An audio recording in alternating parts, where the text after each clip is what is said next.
Welcome दोस्तों। Roy classes के official channel पे मैं अर्पित सिंह आप सभी का स्वागत करता हूं। और जैसा कि हम लोग सीटेट में पढ़ते जा रहे हैं टॉपिक, तो कुछ छिटपुट टॉपिक बचे हुए हैं। जैसे एक टॉपिक है समस्या समाधान। क्वेश्चन बहुत आसान आते हैं लेकिन आप गलतियां कर ही देते हैं। कौन सा है? समस्या समाधान। कंफ्यूजन की वजह से आप इसमें क्या कर देते हैं? गलतियां। तो समस्या समाधान आखिर है क्या, क्यों इसको हम पढ़ रहे हैं, कॉन्सेप्ट के साथ इसको समझने की कोशिश करेंगे। तो देखिए, समस्या समाधान क्या है कि यदि आप मेरे पिछले क्लास लिए होंगे तो हमेशा इस वर्ड का यूज होता है कि बच्चों के अंदर कौशलों का विकास करना है। और कौशल ढेर सारे हैं। अब सारी चिंतन है, सृजनात्मकता है, सृजनशील बनाना है, उसके अंदर अमूर्त तार्किक चिंतन का विकास करना है, परिकल्पना शक्ति का विकास करना है, समस्या समाधान कौशल का विकास करना है, चिंतन का विकास करना है। तो उसमें एक कौशल आता है समस्या समाधान। और इस समस्या समाधान के ऊपर आपसे क्वेश्चन पूछे जाते हैं। तो देखिए, आखिर समस्या समाधान एक तरह का कौशल है, स्किल है, जो हमको बच्चों के अंदर डेवलप करना है, उसके अंदर विकसित करना है। और विकसित क्यों करें? मुद्दे की बात यही है कि आखिर समस्या समाधान का जो कौशल है उसे क्यों विकसित करते हैं, कैसे विकसित करते हैं, और समस्या समाधान को विकसित करने के समय प्रॉब्लम क्या आती है। तो पहली चीज की समस्या समाधान को क्यों विकसित करें, तो क्यों विकसित करें उसकी वजह यह है कि इससे बच्चा इससे बच्चा सृजनशील,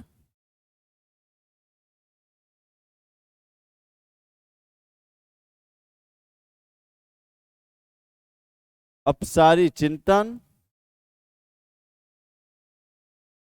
सॉरी इसको ऐसे लिखते हैं, इससे बच्चा सृजनशील बनता है, अपसारी चिंतन का विकास होता है,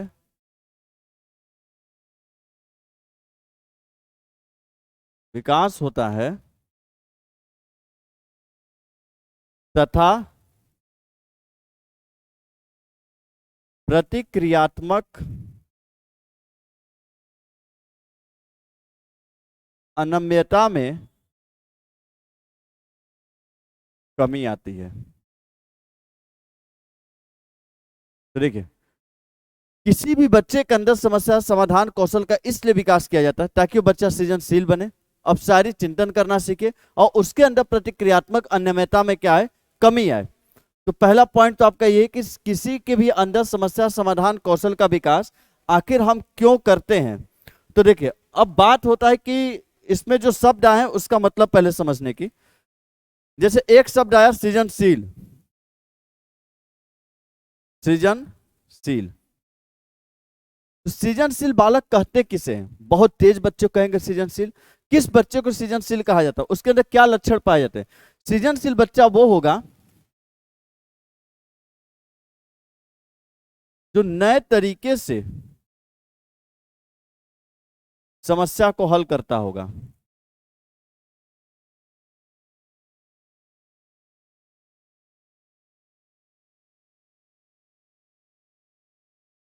जो कई पक्षों में विचार करता होगा। जो कई पक्षों या किसी भी समस्या को हल करने के कई तरीके ढूंढने की कोशिश करता है, जिसके अंदर पाई जाएगी कौन सी चिंतन? अपसारी चिंतन। यदि आपने मेरा चिंतन टॉपिक पढ़ा होगा तो आपको मालूम होगा अपसारी चिंतन किसे कहते हैं। जिसके अंदर क्या पाई जाएगी? अपसारी चिंतन। जिसके विचारों में पाई जाएगी मौलिकता। जिसके विचारों में क्या पाई जाएगी? मौलिकता। और वो कोई भी बात बोलेगा वो बड़ा ही नवीन होगा, बड़ा ही अद्वितीय होगा। मौलिकता होने का मतलब होता है उसके जैसे उसने कोई विचार दिया वैसा विचार उससे पहले कोई व्यक्ति दिया नहीं होगा। मौलिक मतलब बिल्कुल ओरिजिनल पीस होगा। वो अपनी भाषा में किसी भी चीज को बताएगा, किसी दूसरे के भाषा में नहीं बताएगा। तो इसे बोला जाता है कि विचारों में क्या पाई जाएगी? मौलिकता पाई जाएगी। तो एक सृजनशील बालक क्या होता है? जो नए तरीके से समस्याओं को हल करने के बारे में सोचता है, जो कई पक्षों में विचार करता होगा, जिसके अंदर पाई जाएगी अपसारी चिंतन, और उसके विचारों में क्या पाई जाती है? मौलिकता। और बच्चों को यदि सृजनशील बनाना है तो हमें किस विधि का प्रयोग करना है? तो उसके लिए योग प्रयोग करते हैं ब्रेन स्ट्रॉमिंग। ब्रेन स्ट्रॉमिंग एक विधि होती है जिसको बोलते हैं मानसिक उद्वेलन। मानसिक उद्वेलन एक विधि है, एक तरीका है जिसके जरिए बच्चे को सृजनशील बनाया जाता है। मानसिक उद्वेलन, स्ट्रॉम मतलब होता है तूफान पैदा कर देना। मतलब बच्चे के दिमाग में आप तूफान पैदा कर देते को कई तरीके से सोचना, बवंडर एकदम पैदा कर देंगे उसके विचारों में कि वो कई तरीके से चीजों को सोचना शुरू कर देगा। जैसे आपसे पूछा जाए कि यदि भविष्य में पानी का संकट आ जाएगा और भविष्य में पानी इसी तरीके से प्रयोग होता रहेगा, तो भविष्य में पानी खत्म हो जाएगा जिस तरह से वाटर लेवल नीचे जा रहा है, तो अच्छा बताओ पानी को, भविष्य में पानी के संकट से बचने के लिए हमें क्या करना होगा, कैसे हम पानी बचाएं ताकि भविष्य में हमें जल संकट से छुटकारा मिल सके। तो आपके दिमाग में कई तरीके एक के बाद एक उठने शुरू हो जाएंगे, तो इसे बोलते ब्रेन स्टॉर्मिंग विधि। यदि ब्रेन स्टॉर्मिंग विधि करवानी है तो उसके लिए आपको सवाल पूछने होते हैं, ऐसे क्वेश्चन का प्रयोग करना होता है। किस तरह के प्रश्न का? जो प्रश्न हो मुक्त अंत वाले, मुक्त अंत वाले। जो मैंने अभी प्रश्न बोला ये कैसे प्रश्न है? मुक्त अंत वाले। चिंतन टॉपिक पढ़िएगा, वहां मैंने प्रश्नों के बारे में बताया है। तो एक प्रश्न होता है मुक्त अंत वाले, एक प्रश्न होता है बंद अंत वाले। बंद अंत वाले वो प्रश्न होते हैं जो याद करने पर आधारित है। जैसे पहले राज्यपाल का बताओ, पहले राष्ट्रपति का नाम बताओ, पहले प्रधानमंत्री का नाम बताओ, फला देश का राजधानी बताओ, a+b का होल स्क्वायर बताओ। तो ये क्या है? ये वो चीजें जो याद रहेंगे तभी आप बता पाएंगे, वो बंद अंत वाले प्रश्न होते हैं। लेकिन ब्रेन स्ट्रॉमिंग करवाने के लिए आपको पूछना होगा मुक्त अंत वाले प्रश्न। अब मुक्त अंत वाले प्रश्न वही होते हैं जैसे कि भविष्य में जल संकट से बचना है, अरे इसी तरह कोयला वगैरह का यूज होता रहा तो एक टाइम आएगा जबकि कोयला खत्म हो जाएगा, एलपीजी गैस खत्म हो जाएगी, तो भविष्य में फिर कैसे हम ऊर्जा लाएंगे, ऊर्जा खपत को हम कैसे पूरा करेंगे। तो इस चीज के लिए हमें क्या करवाना होता है बच्चों से? Brain storming. जब ऐसे क्वेश्चन पूछते हैं तो वो होता है मुक्त अंत वाले प्रश्न, जो याद करने पर आधारित नहीं होता बल्कि सोच विचार पर आधारित। उस बच्चे के दिमाग में तूफान पैदा करे, वो बहुत तरीके से सोचना शुरू कर देता, मतलब उसके दिमाग में ब्रेन स्ट्रॉमिंग विधि का प्रयोग करते, मानसिक उद्वेलन, और उससे बच्चा क्या बनता है? सृजनशील बनता है। तो ये हुआ आपका किसके ऊपर? सृजनशील के ऊपर पूरी बात। तो एक बार इसका स्क्रीनशॉट ले लीजिएगा।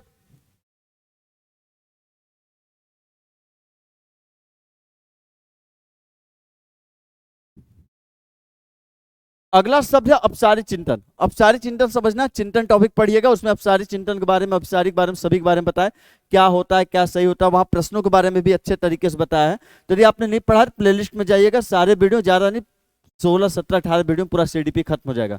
ऐसा बेहतरीन सीडीपी पाए नहीं होंगे आप, उसका प्रैक्टिस सेट भी लगवाएं, जाकर प्रैक्टिस सेट देखिएगा, कहीं बाहर से आने वाला नहीं है। कोई ज्यादा मैंने खींचा नहीं है, शॉर्ट में संपूर्ण गाथा सीधे सीधे समेट के रखा। इतना शानदार तरीका के लिए आपने पढ़ा तो समझ लीजिए कि फिर तो सीडीपी चुटकियों में आपसे हल होने वाला है। तो आगे बढ़ते हैं। एक आया प्रतिक्रियात्मक अनियमितता में कमी। एक शब्द आया था प्रतिक्रियात्मक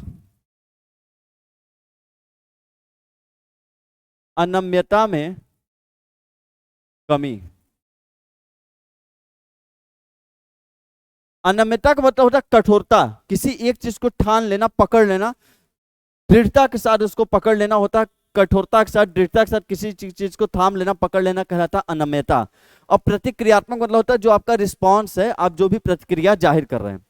तो बच्चों के सामने जब कोई समस्या आई, वो एक ही तरीके की प्रतिक्रिया या रिस्पॉन्स को पकड़ा है हल करने का, और उसी चीज को बार बार फॉलो कर रहा है, तो उसके अंदर बोला जाता है उसके अंदर प्रतिक्रियात्मक अनियमितता है। लेकिन हमको इसमें कमी लानी होगी ताकि वो एक तरीके का प्रयोग ना करे, वो कई तरीकों का प्रयोग करे। जब समस्या समाधान करने के लिए बच्चे पहले के तरीके का प्रयोग न करके अपना कोई नया तरीका प्रयोग करते ताकि समस्या को और भी आसानी से हल कर सके, कई तरीकों का प्रयोग करते हैं, कई तरीकों से विचार करते थे, इसे बोलते हैं कि बच्चों के अंदर प्रतिक्रियात्मक अनियमितता में क्या आ रही है? कमी आ रही है। जो वो एक ही तरीके को पकड़ के रखते थे, अब वो एक तरीके को पकड़ के नहीं रखते, तो उसके अंदर प्रतिक्रियात्मक अनियमितता में क्या आ रही है? कमी आ रही है। तो प्रतिक्रियात्मक अनियमितता में कमी आना अच्छी बात है, यह ऑप्शन में सही होता है। तो देखिए प्रतिक्रियात्मक अनियमितता में कमी से मतलब क्या है कि समस्या समाधान के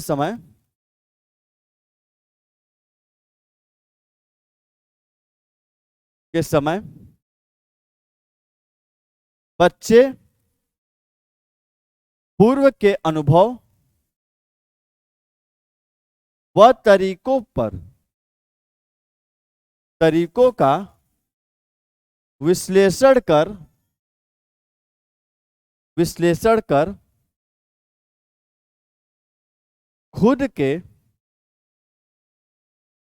नए तरीके का प्रयोग करते हैं।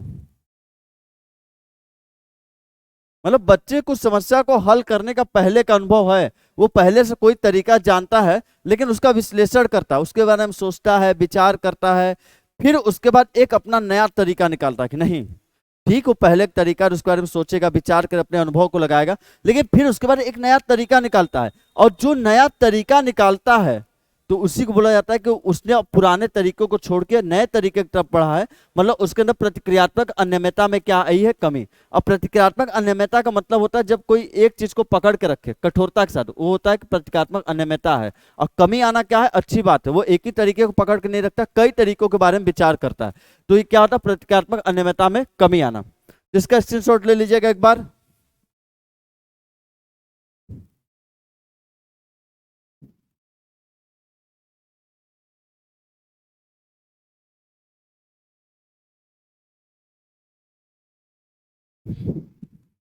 अब अगला चीज है कि समस्या समाधान का विकास कैसे करें। देखिए याद मत करिएगा, समझिएगा, क्योंकि जरूरी नहीं जो मैं लिखूं वही आए, इसे समझना जरूरी है। समस्या समाधान का विकास कैसे करते हैं,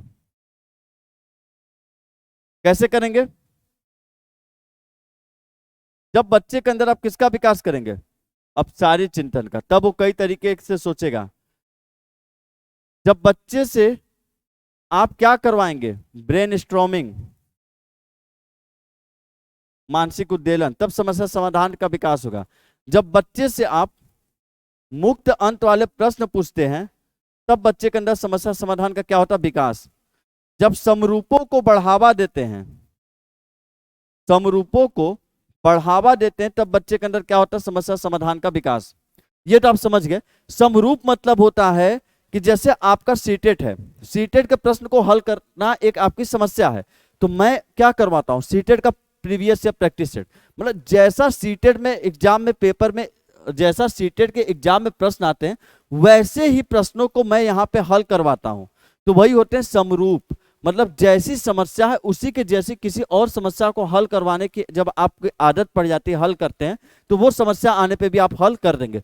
तो प्रैक्टिस सेट में क्या होता है, सीटेट में सर ऐसे क्वेश्चन आते हैं, इसलिए आपसे हम इस तरीके के सीटेट वाले क्वेश्चन हल करवाते हैं, ताकि उस क्वेश्चन को हल करते हुए आपके अंदर वो आदत आ जाए, वो क्वालिटी आ जाए समस्या समाधान की, ताकि सीटेट में जब आप क्वेश्चन देखें तो उसे आसानी से हल कर सकें। तो जो प्रैक्टिस सेट करवाया जाता है ना, कि जैसा पेपर में आएगा उसी तरीके क्वेश्चन को सॉल्व करवाना, तो वही होता है समरूप, कि उसी के जैसा समान रूप, मतलब उसी के जैसा रूप का चीजों को हल करवाना। जैसा पेपर आएगा सीडीपी का, उसी के बिल्कुल जैसा समान रूप के जैसा आपसे यहाँ पे सीडीपी के प्रैक्टिस सेट करवाए जाते हैं। मतलब समरूपों को क्या करवाया जाता है, हल करवाना। जब समरूपों को आप बढ़ावा देते हैं, प्रैक्टिस सेट को आप बढ़ावा देते हैं, तो इससे क्या होता है कि बच्चों के अंदर समस्या समाधान कौशल का क्या होता है, विकास। जैसे आप प्रैक्टिस से ढेर सारा करते हैं, आप नए नए तरीकों के बारे में सीखते जाते हैं, तो उससे क्या होता है, आपके अंदर समस्या समाधान का विकास होता है, और सीटेड में आप और अच्छे अंक लाते हैं। अगला जैसे होता है कि समस्या समाधान के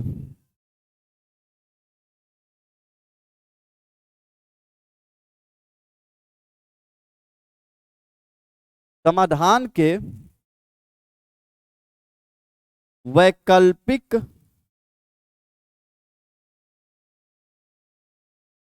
तरीकों को बढ़ावा देकर,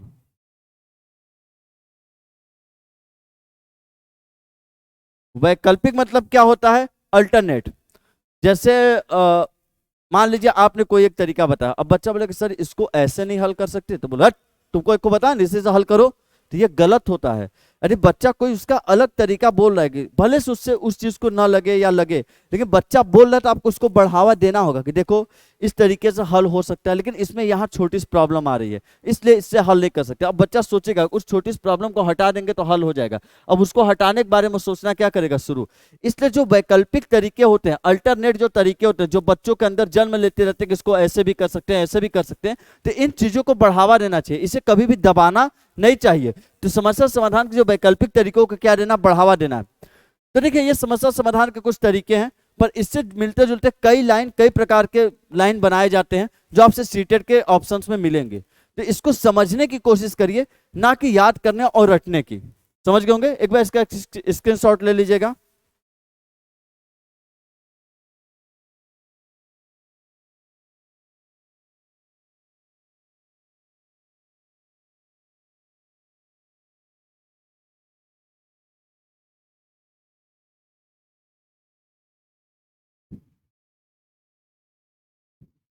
अब आगे आते हैं समस्या समाधान के चरण। ये भी आपको लगाने के लिए देता है क्रम से,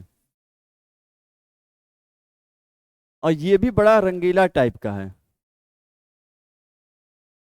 समस्या समाधान के चरण, पहला स्टेप होता है, अब कोई आपको समस्या हल करना है तो पहला काम है उस समस्या के बारे में जानिए आखिर है क्या। अरे जानेंगे नहीं तो उसको हल कैसे करेंगे। तो पहला स्टेप होता है समस्या को पहचानना, मतलब दूसरा स्टेप समस्या को परिभाषित करना। जब पहचानेंगे उसके बारे में जाने उसको परिभाषित करेंगे, अरे भाई ये तो समस्या है। तीसरा स्टेप होता है समस्या का विश्लेषण करना। विश्लेषण मतलब होता है बांटना। तो समस्या का विश्लेषण करना मतलब समस्या को छोटे छोटे भागों या छोटे छोटे टुकड़ों में हम बांटेंगे। अगला स्टेप होता है परिकल्पना करना। परिकल्पना करना जिससे बोलते हैं कि कई तरीके के योजना बनाना, मतलब परिकल्पना करना मतलब आपके दिमाग में कई तरीके की योजना आएगी, कई तरीके की प्लानिंग आएगी, अरे यार इससे भी हल कर सकते हैं, इस तरीके से भी हल सकते हैं। तो कई तरीके के आपके अंदर क्या आएगी, परिकल्पना करेंगे। तो हर परिकल्पना का आप क्या करते हैं, परीक्षण। परिकल्पना का क्या करते हैं, परीक्षण। जब परीक्षण करेंगे तो कुछ ना कुछ डेटा मिलेगा, हाँ ना सफल होंगे, क्या सफल होंगे। तो आंकड़ों को संग्रहित करना,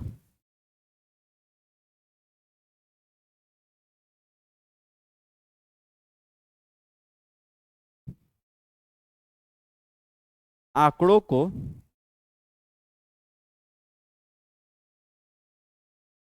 संग्रहित करना। तो क्या होता है कि देखिए समस्या समाधान की ये क्या है, चरण है। तो एक बार इसका स्क्रीनशॉट लीजिए, फिर आपको समझा देता हूं इसके बारे में। देखिए पहला क्या, समस्या को पहचानेंगे कि अच्छा ये समस्या, उसको परिभाषित करेंगे, उसके एक एक डिटेल के बारे में आप जानेंगे क्या क्या है। अगला स्टेप होता है समस्या का विश्लेषण करें, उसको छोटे छोटे भागों में समस्या को तोड़ेंगे। फिर परिकल्पना, आप योजनाएं बनाएंगे, आपके दिमाग में ढेर सारी कई परिकल्पनाएं उठेंगे। तो आप सोचते हैं ना कि अरे यार इस, जैसे मान लीजिए आपको घर से जाना है स्कूल, घर स्कूल में दोस्तों के साथ कहीं पार्टी करना है, तो आप सोचेंगे अरे यार इस दुकान में जाएंगे तो यहाँ परिचय के हैं, पकड़े जाएंगे, ये योजना फेल। अच्छा उस रास्ते से वहां वाले जाएंगे तो वहां वाला नहीं पहचानता, लेकिन वहां वो आते हैं कि रिश्तेदार एक घूमने के लिए, वो पहचान के आएंगे तो वो भी प्लान फेल। तो इस तरीके आप ढेर सारी योजना बनाते हैं और हर योजना का आप क्या करते हैं, परीक्षण, ये प्लान फेल, ये प्लान फेल, ये वाला सही है। तो हर परीक्षण पर आपको क्या मिलते हैं, आंकड़े। तो वही है, पहले समस्या को पहचानिए, फिर परिभाषित कीजिए, फिर विश्लेषण कीजिए, फिर परिकल्पना, कई योजनाएं बनाते हैं, हर योजना का परीक्षण करते हैं, उससे जो आंकड़ा मिलता है उसको क्या करते हैं, संग्रहित। और लास्ट में कभी कभी दे देता है मूल्यांकन करना। मूल्यांकन का मतलब होता है, मान लिया आप जान गए कि चलिए ये वाला तरीका सही है, आंकड़े संग्रहित किया, आप जान गए ये वाला तरीका क्या है, सही है, और आप गए उस दुकान में, आपको लगा यहाँ रिश्तेदार नहीं आएंगे, घर से दूर भी है, पापा मम्मी कोई नहीं देखेगा। अब आप गए, मैगी खिलाए पड़े अपने हाथों से, और तभी वहां पे कोई और पहुंच गया। तुम तो वर्मा जी का लड़का है ना, ले। तो ये मूल्यांकन में मतलब ये पता चला कि ये प्लान भी क्या है, असफल, अगली बार से यहाँ भी नहीं आना है। तो कभी कभी मूल्यांकन भी दे देता है। तो ये क्या होता है, समस्या समाधान के चरण। तो जब भी ऑप्शन देगा इसको रटिए मत, आप जानिए कि शुरू में पहचानना, परिभाषित करना, आंकड़ों को संग्रहित करना, मूल्यांकन लास्ट में होता है, और बीच में योजना बनाना, विश्लेषण करना। विश्लेषण करना पहले और बाद में योजना बनाना, योजना क्या करेंगे, परीक्षण। अब ऐसा तो कभी होगा नहीं कि पहले परीक्षण करके तब योजना बनाएंगे या परिकल्पना करेंगे, पहले ढेर सारी योजना बनाते हैं, उसके बाद क्या करते हैं, परीक्षण करते हैं। तो इसका एक बार स्क्रीनशॉट लेकर लिख लीजिए इन सभी को।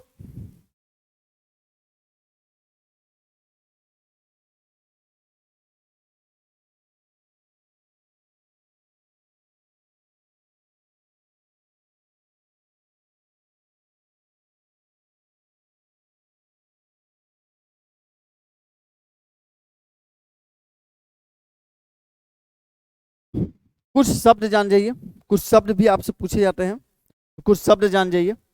जैसे एक शब्द होता है अनुक्रिया समुच्चय, अनुक्रिया समुच्चय। एक शब्द क्या होता है, अनुक्रिया समुच्चय, रिस्पॉन्स सेट। देखिए समुच्चय का मतलब होता है सेट। अब आप बर्तन वगैरह का सेट देखे होंगे, यदि कोई गिलास का सेट है तो उसमें सारे गिलास एक जैसे होते हैं। यदि किसी प्लेट के सेट होंगे, सारे प्लेट क्या होते हैं, डिजाइनिंग एक जैसे होते हैं, जो सेट सारी विवाह में देते हैं। तो उसी तरह अनुक्रिया मतलब होता है बच्चे के क्रिया, मतलब जो करने का तरीका है वो समुच्चय मतलब क्या, एक जैसा, कि चाहे आप उसको कोई समस्या दीजिए वो हर समस्या को एक ही तरीके से सॉल्व करने की कोशिश करता है। तो उसे क्या बोलते हैं, अनुक्रिया समुच्चय। जब कोई भी समस्या देने में बच्चा उसे एक ही तरीके से सॉल्व करने की कोशिश करे तो उसे बोला जाता है अनुक्रिया समुच्चय। कि जैसे समस्या समाधान में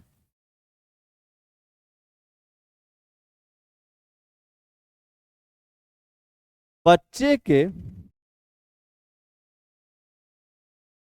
हल करने या प्रतिक्रिया जाहिर करने के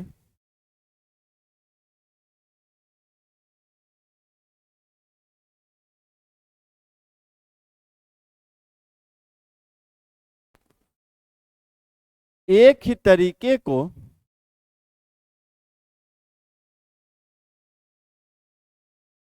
अनुक्रिया समुच्चय बोलते हैं। या ये लिख सकते हैं आप अपनी भाषा में आसान से समझने के लिए कि किसी भी समस्या को देने पर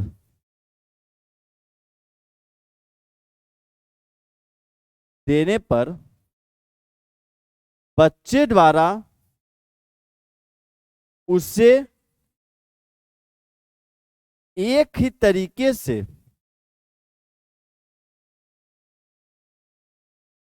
बार बार हल करने की कोशिश करना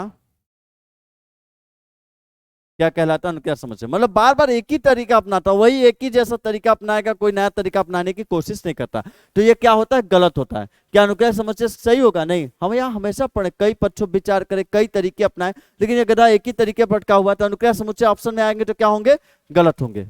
तो अनुक्रिया समुच्चय यदि ऑप्शन में आते हैं तो आपके क्या होते हैं, गलत होते हैं। तो एक बार इसका स्क्रीनशॉट ले लीजिए आप सभी लोग।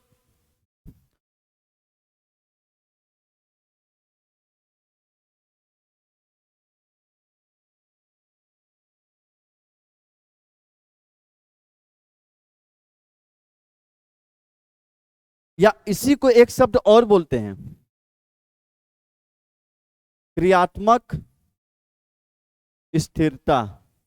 इसी को बोला जाता है क्रियात्मक स्थिरता, मतलब क्रिया करने में स्थिर हो गया, एक ही पॉइंट पे आके क्या है, रुक गया है। कुछ भी दे रहे हैं, एक ही पॉइंट को पकड़ा, उसी पे रुक गया है। वो कोई नया पॉइंट, नया तरीका सोचने की गधा कोशिश ही नहीं कर रहा है, एक ही पॉइंट पे रुक गया है, मतलब स्थिर हो गया रेस्ट में, कि नहीं हम यही तरीका अपनाएंगे, हमको बुद्धि नहीं लगाना, हम यही तरीके से काम करें, बुद्धि नहीं लगाना। तो इसी को बोलते हैं क्रियात्मक स्थिरता। चाहे क्रियात्मक स्थिरता हो, अनुक्रिया समुच्चय ऑप्शन में आते हैं तो क्या गलत होते हैं, ऑप्शन में आते हैं तो क्या होते हैं, गलत होते हैं। एक और शब्द आता है पश्चगामी रूप से हल करना। तो देखिए, पश्च मतलब होता है पीछे, पश्च मतलब क्या होता है, पीछे, पीछे। तो बच्चे को समस्या दिए जाने पे, तो बहुत से बच्चे क्या होते हैं, समस्या में समाधान करते समय जब उनको हल नहीं मिलता है तो क्या करते हैं, उल्टा शुरू करते हैं। मतलब बच्चे द्वारा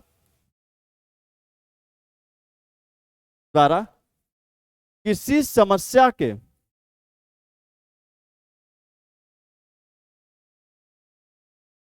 लक्ष्य से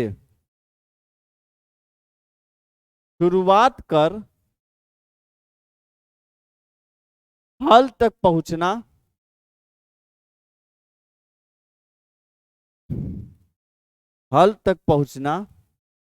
क्या कहलाता है, पश्चिगामी रूप से हल करना। मतलब क्या होता है, देखिए टेक्नोमेट्री वगैरह आप पढ़े होंगे, टेक्नोमेट्री में रहता है कि जैसे मान लीजिए अब क्वेश्चन है कि साइन स्क्वायर थीटा बराबर 1 माइनस कॉस स्क्वायर थीटा। अब इस बच्चे को पता नहीं इसको करना क्या है, क्या दे दिया है मालूम नहीं है, तो वो ऐसे लगाएगा, अच्छा साइन स्क्वायर थीटा को हम लिख सकते हैं ये, तो कहेगा इसके बराबर इसको सिद्ध करना है। तो मान लो कि मतलब ये हल करते हुए लास्ट में क्या आना चाहिए, 1 माइनस कॉस स्क्वायर थीटा। अच्छा कॉस स्क्वायर थीटा को इसके पहले वाले स्टेप में क्या लिख सकते हैं, ये इसके पहले में क्या लिख सकते हैं, ये। मतलब वो क्या करेगा, चीजों को उल्टा हल करना शुरू करेगा। मतलब उसको पहुंचना कहां तक है, यहां तक। लेकिन वो क्या करेगा, नीचे से हल करेगा। साइन से हल करते हुए कॉस तक नहीं जाएगा, कॉस से हल करते हुए नीचे कहां तक जाएगा, ऊपर तक। तो ये लक्ष्य से शुरू करके ऊपर तक सॉल्व करता है, उससे सारे हल की क्या मिल जाती है, हल तक पहुंच जाता है कि उसको कैसे हल करना है। तो ये होता है पश्चिगामी रूप से हल करना। तो ये आपके जो समस्या समाधान टॉपिक, जिसमें आप सृजनशीलता सृजनात्मकता के बारे में भी समझे। तो इसी के साथ आपसे विदा लेते हैं। लाइक कर दीजिएगा वीडियो को, जरूर लाइक तो जरूर कर दिया करिए, क्योंकि उसी से मुझे रिस्पांस समझ में आते हैं कि आपको पसंद आए कि नहीं पसंद आए। और मैथ के पेडागोजी वगैरह जो भी आपको चाहिए तो आप कमेंट जरूर कर दिया करिए। और क्या ही बोले, शेयर कर दीजिए, भाई का भौकाल बढ़ाइए। जय हिंद, गुड लक।